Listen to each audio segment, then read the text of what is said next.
Pour structurer sa prise de parole, il faut déjà savoir où l'on va, c'est-à-dire avoir une idée claire de son message. La structure n'est que le chemin pour y arriver. Alors, comment structurer son discours?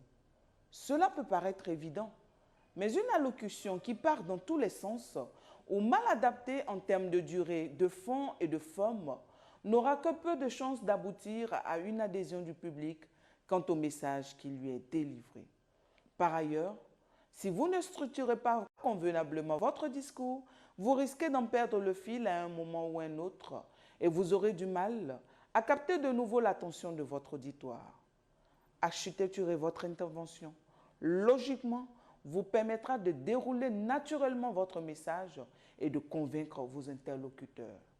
Je vous propose donc les différents types de structuration pour une bonne gestion de la prise de parole.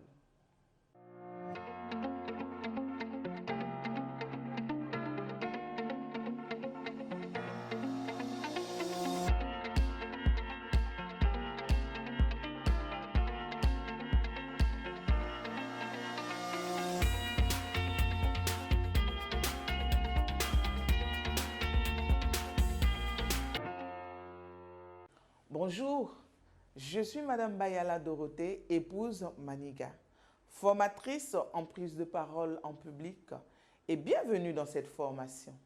C'est une formation qui s'adresse à toutes les personnes qui souhaitent améliorer leurs compétences et gagner en efficacité lorsqu'elles s'expriment devant un auditoire. Nous parlerons ce jour de la prise de parole en public avec pour thème structurer ses prises de parole en fonction du type d'audience rencontrée.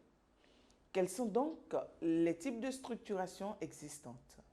Comment construire une argumentation solide lors d'un entretien, d'une conférence, d'une réunion, d'un exposé de classe? Pour structurer ces prises de parole, quelques actions doivent être appliquées pour une meilleure aisance, à savoir, en un, capter l'attention de son public, c'est l'accroche du discours. Percutante, cette phase doit d'emblée susciter l'intérêt de vos interlocuteurs. En deux, proposer. Entrez dans le vif du sujet. Rappelez clairement et brièvement le pourquoi de votre intervention. En trois, balayez quelques objections. Vous capterez à nouveau ainsi l'attention des éventuelles brebis égarées ou de tout autre interlocuteur convaincu du non-fondé de votre message, prompte à vous jeter la première pierre. En quatre, argumentez. Il s'agit d'embarquer l'assistance avec vous. En cinq, reformulez l'objet de votre intervention afin de vous assurer que tout le monde a bien entendu et intégré votre message. Et pour finir en six, conclure en mentionnant un élément clé. Les 6 dernières secondes d'une allocution sont bien souvent, tout comme les toutes premières secondes, le peu de choses que l'assistance retiendra. Elles véhiculeront également le ressenti général du public quant à votre prise de parole. Il est donc essentiel de bien travailler ce moment. Ainsi, je vous conseille de vous préparer au préalable un draft qui va vous permettre de savoir ce que vous voulez dire et où vous allez. Une fois que votre draft est bien clair et que vous avez votre intention en tête, il va falloir trouver une structure adéquate pour faire passer votre message. Pour y arriver, voici quelques types de structuration que nous vous proposons. En un, la structure de la conviction. Elle se décline en 5 étapes. En premier, décrivez la situation. En deux, ressortez le problème. En trois, proposez une solution. En quatre, donnez-nous les bénéfices de cette solution. Et en cinq, appelez à l'action.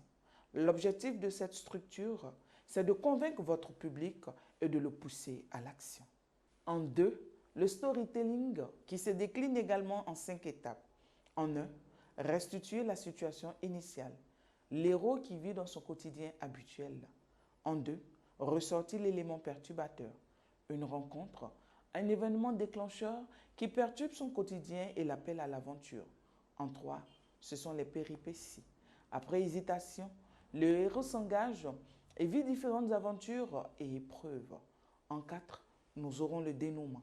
souvent sous la forme d'un combat ou d'une épreuve finale, le héros se trouve à un moment de vérité. Et pour finir en 5, nous ressortons la situation finale. Après avoir dépassé l'épreuve finale, le héros revient à sa situation initiale, mais il a appris une leçon où il a été transformé. L'objectif de cette structure, c'est de divertir ou d'inspirer le public en racontant une histoire, une expérience vécue. En 3, la structure Media Training en 4 étapes. Premièrement, reformuler la question. Deuxièmement, donner son point de vue. Troisièmement, illustrer par un exemple. Et quatrièmement, conclure en réaffirmant son point de vue. L'objectif ici, c'est de convaincre son public ou de l'informer. Nous avons en 4 la structure de l'entonnoir. Cette structure consiste à aller du général au particulier. Puis en 5, nous avons la structure du sablier. Là aussi, il s'agit d'aller du général au particulier, puis d'ouvrir une conclusion plus générale. L'objectif pour ces 2 structures, c'est d'informer, de démontrer, de convaincre son public. Et sixièmement, nous avons la structure chronologique qui se décline en 3 étapes. Avant, c'est-à-dire avant comme la loi le disait. Aujourd'hui, c'est-à-dire ce qui se fait en ce moment. Suite à la réforme, la loi prévoit. Et en 3, les conséquences.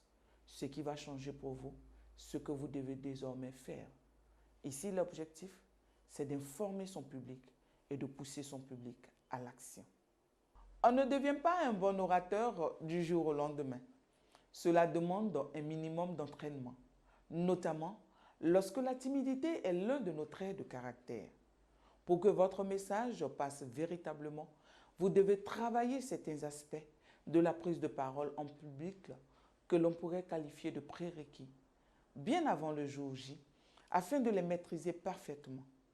Marc Roussel nous dit, et je cite, « La communication est un art de vivre. Elle est exigeante. Elle est la condition de l'harmonie entre les gens. Si vous avez pris plaisir à suivre cette formation, n'hésitez pas à ajouter un commentaire, à vous abonner à nos pages et à partager autour de vous. Sur ce, nous nous disons au revoir et à bientôt.